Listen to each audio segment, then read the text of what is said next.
আমরা চলে এসেছি 4-3 নম্বরে। কি বলছে? শুদ্ধ দ্বিঘাত করণী ও মিশ্র দ্বিঘাত করণী কাহাকে বলে? ঠিক আছে, এটা একটু কনসেপচুয়াল প্রশ্ন, তো এটার অ্যান্সার আমাদের কনসেপচুয়াল ভাবেই লিখতে হবে। তো কিভাবে আমরা লিখবো? এটাকে লিখবো এইভাবে যে যে সব, যেরকম ভাবে লিখছি সেরকম ভাবেই তোমরা লিখবে। কি লিখবো? যে সব দ্বিঘাত করণীর এক ছাড়া অন্য কোনো মূলদ সহগ থাকে না, ঠিক আছে, তাদেরকেই কি বলে?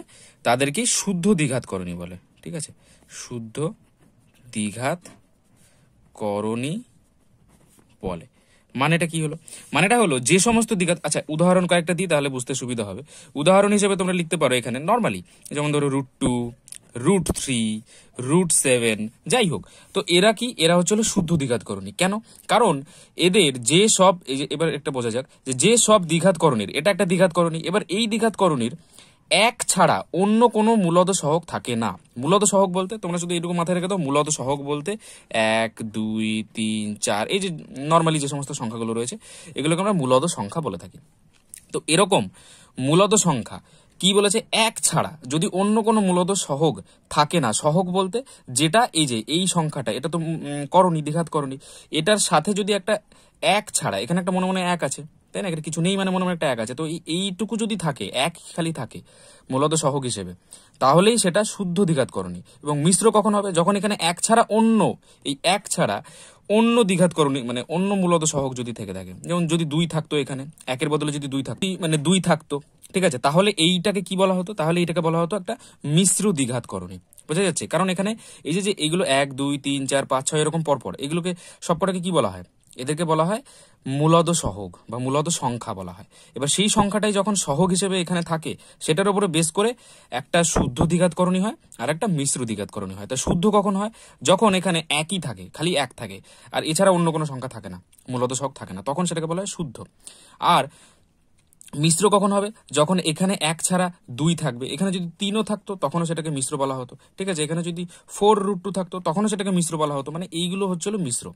আর খালি এক যদি থাকে এই যে সহগ হিসেবে, খালি মূলদ সহগ হিসেবে, কারণ 1, 2, 3, 4ই আছে সহগ, এদেরকেই মূলদ সংখ্যা বলা হয়। এবার সেই জন্যই বলছে মূলদ সহগ হিসেবে খালি দ্বিঘাত করণীর সাথে যদি এক ছাড়া অন্য কোনো সংখ্যা যদি না থাকে, মানে খালি এইটুকু, তাহলে তখনই সেগুলোকে বলা হবে এই যে এইটা, এদেরকেই তখনই বলা হবে শুদ্ধ দ্বিঘাত করণী। এবং মিশ্র কখন বলা হবে? মিশ্র হচ্ছে যে বললাম যখন, এবার সেইটা আমরা কিভাবে তার সংজ্ঞাটা লিখবো? তার সংজ্ঞাটা এইভাবে লিখবো যে সব দ্বিঘাত করণীর এক ছাড়া অন্য একটি মূলদ সহগ থাকে। ওই ক্ষেত্রে ছিল কি যে থাকে না, এই ক্ষেত্রে তাহলে থাকে, ঠিক আছে। এক ছাড়া অন্য একটি না লিখে যে কোনো লিখতে পারো, যে কোনো, ঠিক আছে, যে কোনো লিখলে আরো ভালো হয়।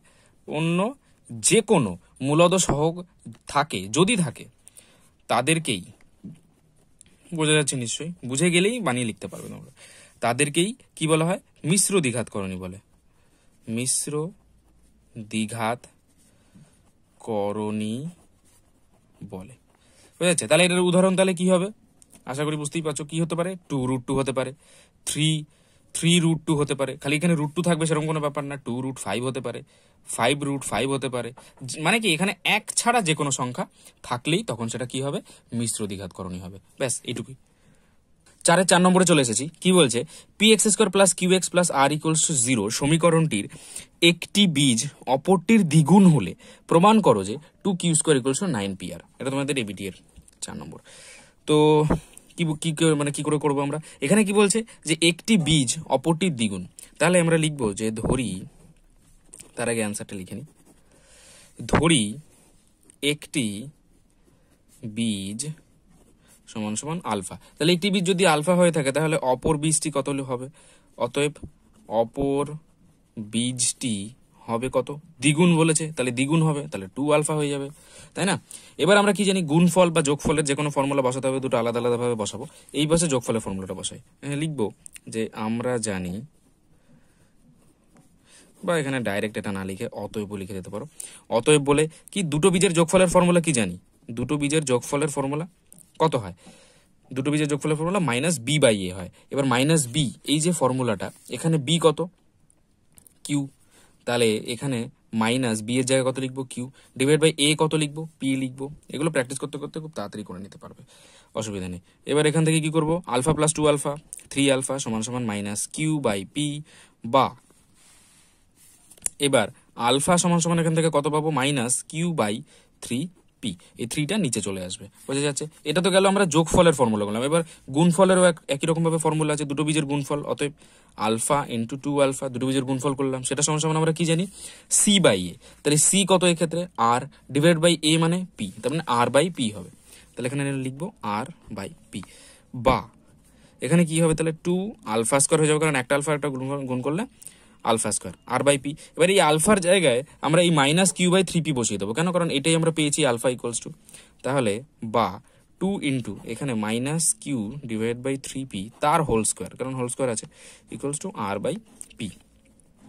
বা এবার আমরা কি করব, যে 2 ইন্টু, এবার মাইনাসের টোটালে হোল স্কোয়ার আছে, তাহলে মাইনাসে মাইনাসে প্লাস হয়ে যাবে, আর প্লাস লেখার দরকার নেই। আর কিউ আছে, তাহলে কিউ স্কোয়ার হয়ে যাবে, নিচে 3 আছে, 3 3 কত 9 হয়, আর পি তার হোল স্কোয়ার করলে কত হয়, p square equals to r divide by p.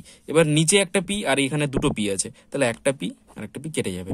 বা এবার আমরা যদি বজ্রগ্রহণ করি কত পাবো, 2 কিউ স্কোয়ার সমান সমান 9 ইন্টু পি ইন্টু আর। ব্যাস, এটাই তো আমাদের জানতে চেয়েছিল।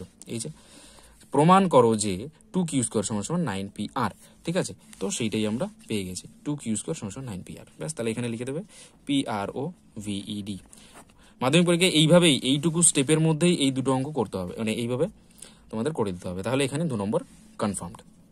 4-এর 5 নম্বর চলে এসেছি। কি বলছে, ত্রিভুজ A B C O DEF এর কোণ এ সমান সমান কোণ ই সমান সমান 40 ডিগ্রি, এবং A B is to ED equals to AC is to EF যদি হয়ে থাকে, এবং কোণ এফ যদি 65 ডিগ্রি হয়। আচ্ছা, যাই হোক, এত কিছু পড়ে লাভ নেই, আগে ত্রিভুজ দুটো এঁকে নিই। তাহলে ত্রিভুজ এ বি সি, ঠিক আছে, একটা ত্রিভুজ আমরা এরকম এঁকে নিই, এরকম। আরেকটা ত্রিভুজ কি বলছে, ডিইএফ, আরেকটা ত্রিভুজ বলছে ডিইএফ, একটু ছোট আঁকি আরেকটা, ঠিক আছে? তাহলে একটা হচ্ছিল কি এ বি এবং সি, এবং আর একটা বলছে ডিইএফ, ঠিক আছে, ডিইএফ ধরলেই হলো। এবার এখানে বলছে কোণ এ সমান সমান কোণ ই, কোণ এ বলতে এই কোণটা, সমান সমান কোণ ই মানে এই কোণটা, এই কোণটা কত বলেছে 40 ডিগ্রি, এই কোণটাও 40 ডিগ্রি, দুটোই সমান বলেছে।